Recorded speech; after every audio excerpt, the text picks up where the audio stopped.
Good guy. I saw it. Yeah, helicopter.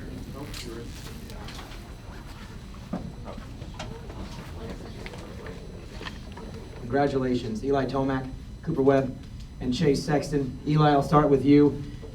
If we look in history, you've been very successful in Supercross, a lot of wins, now the championships, but Anaheim 1 has not been your friend. And today, from qualifying to the heat, to the main event, you were extremely impressive.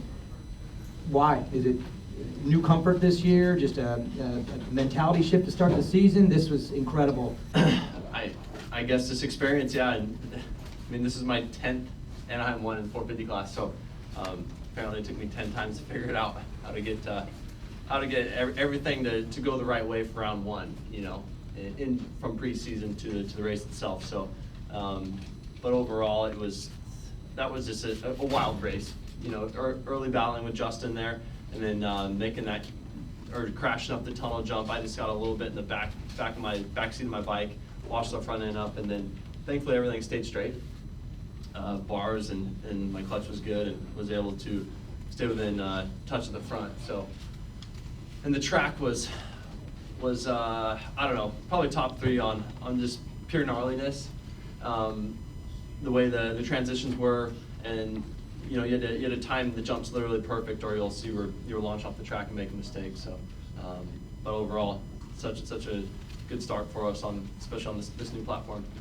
It seemed like it took you a lap or two to get back in rhythm. Was there anything wrong with the bike? Anything going on in your head? Because it definitely didn't seem like you were riding the same until the end.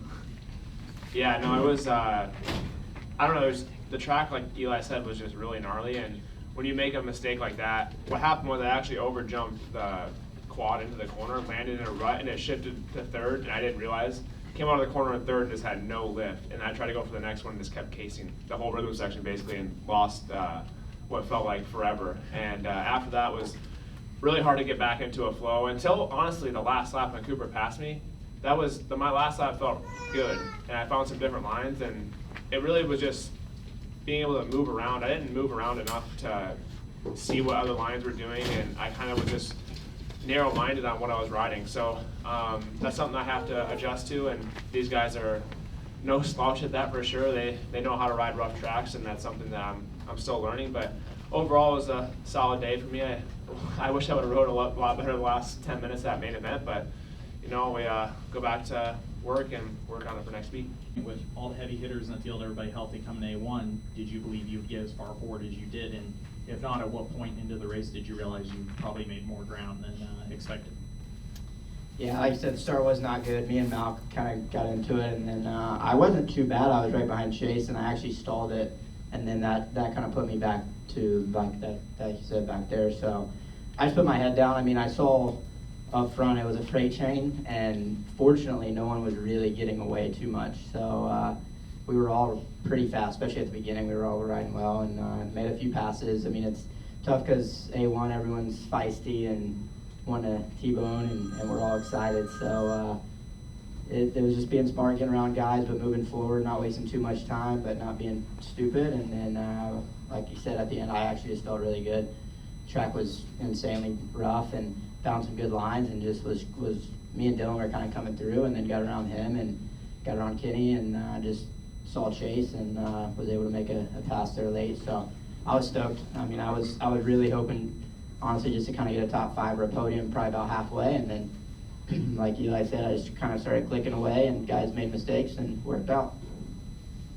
Jett, I'll start with you. You were really happy across the finish line jump. I know you said you had a love-hate relationship with Anaheim, but how was the day in total? Just the hype around the opening round. Again, it's been a while since you've been here. Just kind of take me through the entire day, the energy in the building, the energy in the pits, and then being able to get the job done that main event when it mattered. It's always nervous coming in the first round because I think I've said it before, you don't know where everyone's at and that stuff. So, and the big thing with today was always kind of like this how the track's going to form up for the main. So it's just kind of after practice, is just really kind of trying to survive and just not die. So it kind of changed, like, okay, we're going to come in, hopefully do good and that stuff. But then, like, once the first, like, first few laps, I'm like, okay, let's just try and keep it on 2 wheels and try and survive today. I'm like, the joke all day was like, I just want to see Sunday. So So no, it was always a lot of hype around Anaheim 1, kind of the first round, so it just built up so big.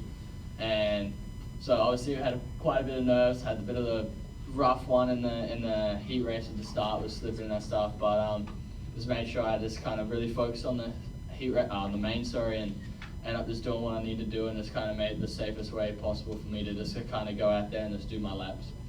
Qualifying, had a couple falls. Do you feel discouraged at any point throughout the night, maybe before the night show, just second guessing anything, or was it just the nerves, the practice qualifying, get through it and get to racing? No, never really. Those crashes don't really kind of like wreck my comp. So I know like you make a small mistake, and I kind of know most of the time I know what I did wrong there. So it's like, all right, just don't do that again. So and today it was just kind of, I was almost expecting a few crashes, how the track was. It was such this bitch is so fast without even realizing. So I mean, I was expecting a couple. So, but I'm just thankful I was able to walk out here in one piece. Congrats. Thank you. Jamie, Vital first. Jensen, thanks for the donuts in the press box. If we could do that every week, that'd be awesome. But my question's for you, RJ. You were pretty vocal last year about not being happy with the bike. You don't know until you get to the races if the changes are working or not. You were as good as I've ever seen you tonight. Are the changes where you want them, or was it just a good night? No, I mean it's building really. I mean, each team, each manufacturer will go through it. I think we've seen that in the past, and we went through it last year, 250 and 450. I worked my ass off during the week, and I know where I'm at on the weekends. So that was just kind of where I was. Like I knew my speed was good coming in. Yeah, I mean, I was a little bit worried. I didn't know really how my bike was going to be in the whoops. I mean, that's just kind of how it is right now. I know it's good on the rest of the track, and whenever they got 8 out, like I was still blitzing, you know, most of the night. So I think we're in a much better spot than where we were last year. And it's not even just the chassis on this bike. Like they did a huge engine update for me as soon as we finished outdoors. And you could tell like my starts were good. I know that main event, we kind of got tangled a bit, and that messed up my main event start, but all day I was crushing my starts. And yeah, just having confidence and knowing that I have the bike to go out there and be able to battle for wins. Dan, main event moto. Cameron, this question's for you. The track was pretty tricky all day. The 450 guys said it got pretty gnarly towards the end of their main event. For you guys, they cleaned the track up before your main event. Towards the end, you had mentioned on the podium that you got tight, you made a few mistakes. Where were those mistakes, and did you have to back it down, or were you able to keep going? I made a really big mistake in the rhythm after the mechanics area where we were going on, off, 3. I cased that 3 pretty hard and kind of messed my elbow up a little bit, which I ended up, my arms got really tight. I pumped up really bad. So with that, and then that was right when the track started deteriorating quite a bit and getting some big pockets. And so I didn't feel like I executed very well towards the end, and that was where my frustration was, just with myself more so than anything. But yeah, to answer your question, the track definitely deteriorated quick, even as much as they did fix it up.